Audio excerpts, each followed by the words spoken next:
Magandang umaga po sa lahat. Kauwi lang po natin halos ng ating bahay. Tayo po ay galing sa pagtatanim. Kasama po natin ang Toyota Kalamba sa pagkakataong ito. Tayo po ay nagtanim ng ilang puno ng langka at kalamansi.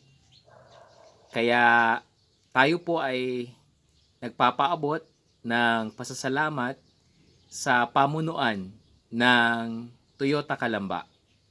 At kasama po natin riyan ang Kabuyaw Volunteers sa pangunguna ng ating naging ama ng lungsod ng Kabuyaw, Honorable Attorney Romel Hecolea, at ang ating kasalukuyang pangalawang ama sa ating bayan, Honorable Attorney Leif Opinia.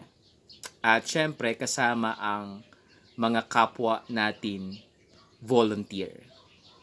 Sabi nga sa nabasa kong post sa social media, ang ating mundo, partikular patungkol sa usaping climate change, ay puno na ng mga problema. Pero puno rin ang solusyon. Ang pagkakataong ito na tayo ay magsama-sama para magtanim ng mga punong kahoy ay biyaya ng Panginoon. Sana po ay huwag tayong magputol ng mga puno dahil alam na alam natin at damang-dama natin ang ganti ng kalikasan. Sa nagdaang tag-init, sobra ang init na ating naramdaman.